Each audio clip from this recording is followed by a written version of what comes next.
Social media regarding the Bring Back Our Girls campaign. This one from Elizabeth says, still in our minds and in our hearts. We will not forget. Hashtag Bring Back Our Girls Change.org. Now, sorry to say that some in the media see the Bring Back Our Girls as the anniversary of a hashtag. Interest in those girls faded very quickly, so says Ellie O'Reilly. Rated Y says, been lost in the middle of nowhere. Hashtag Bring Back Our Girls. And there, of course, you can see the picture of President Obama's wife with the hashtag Bring Back Our Girls, that campaign. This one from Michael says, a year after Bring Back Our Girls, what happened to them? That's the hashtag there from Michael. Dom Edwards says, hashtag Bring Back Our Girls, please pass along and hashtag retweet so it will again gain the attention. Use your social media to hashtag help via @LoveLindaWang, says Dom Edwards. More pictures there that you can see from the social media coming through. You can share that story as well with us on social media, and your thoughts are welcome. Now, the Bring Back Our Girls campaign was widely promoted on social media. The tool has played a pivotal role in forcing the issue into the agenda of our world's leaders. Hundreds of thousands of people, including Michelle Obama, that you've seen a little earlier, have posted images of themselves holding pieces of paper with the hashtag Bring Back Our Girl written on it on Facebook, Instagram, and even Twitter. Social campaigns as widespread as the hashtag Bring Back Our Girls are inevitably picked up and taken to newspapers and at the end to parliaments. Now, to help us understand the impact of social media on the Bring Back Our Girls campaign, we are joined by Siyabonga Africa, who is a digital media specialist here at the SABC. Very good morning and welcome, Siyabonga. Thank you very much. Now, this campaign, the Bring Back Our Girls campaign, is it still trending worldwide? It's trending to a degree. In the past month, we've seen more than 180,000 tweets that have been using that hashtag.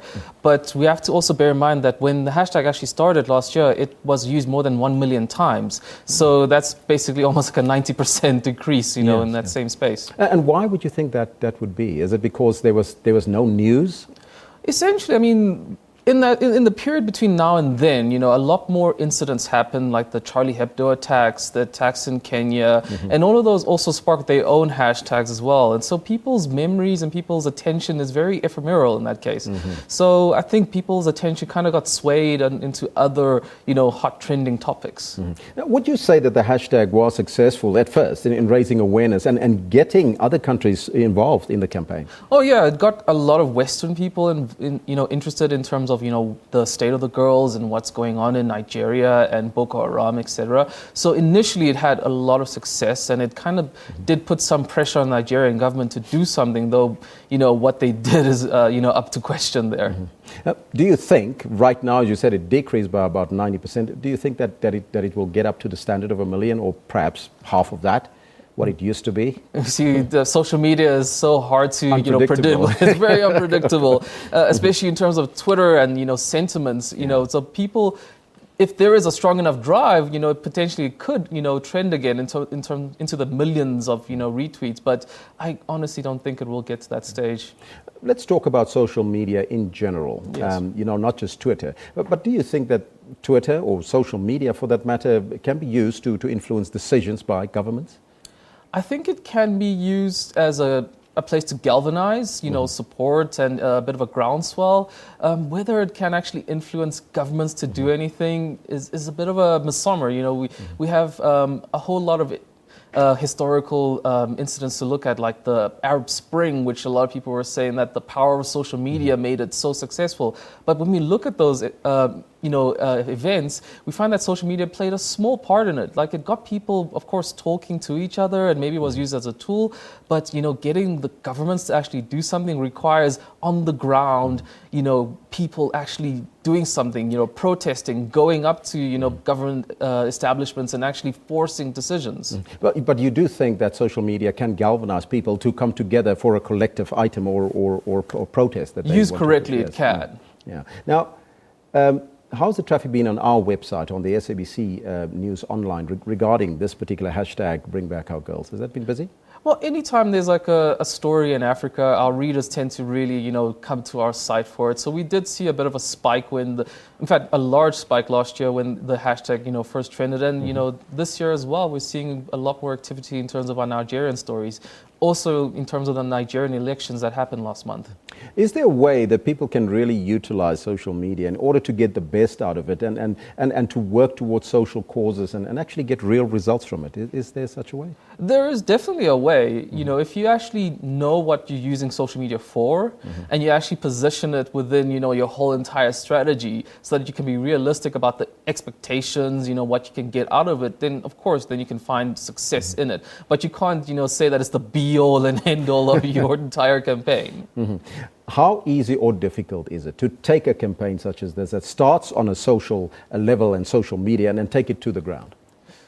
Well, it requires people to actually believe in the cause and to actually, devote their time and efforts to it. So, taking the hashtag and saying, okay, what can we do with it?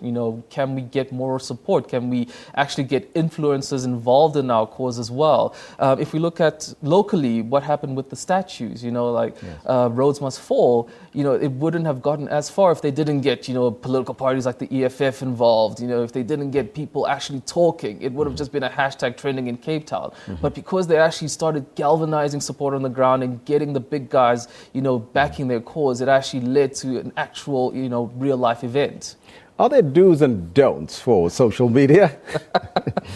Do we have like 40 minutes to talk about this? Of course, there are do's and don'ts, and you have to take each campaign on a piecemeal basis. So when it comes to actual causes like this, you have to realize that you're being serious. You can't, be playing around. You can't be talking in such a way that it will, scare off people who could potentially, be your backers. So you got to start, talking a language that is accessible, that's also professional, and that, people can really get behind. We understand there's a new hashtag now for the xenophobic violence in Durban. What do you make of that? I think it needs to get into the people's hearts and minds and, go beyond just being a hashtag. There's a term called clicktivism, which is, people just retweeting, reposting, causes such as, the xenophobic attacks. But, what happens, after a retweet? Do you go on with your life and, think that you've made a difference? If you're not going to Durban yourself and protesting against these attacks in real life, then, it doesn't really have much effect. There's a lot of people on social media, but some really don't know how to go about doing it, right? So what would be your advice to anybody that would like to enter into the Twitter sphere, they call it, or some of these social media? Open an account, for one. Open an account, know what your voice is, know what you believe in, and, just stick to that. And just be careful of what you say. Siyabonga, thank you so much for joining us here. Thank you very much. All right, that was Siyabonga Africa. He is a digital media specialist right here at the SABC, giving you some thoughts to think about your next hashtag. Let's now move on to news.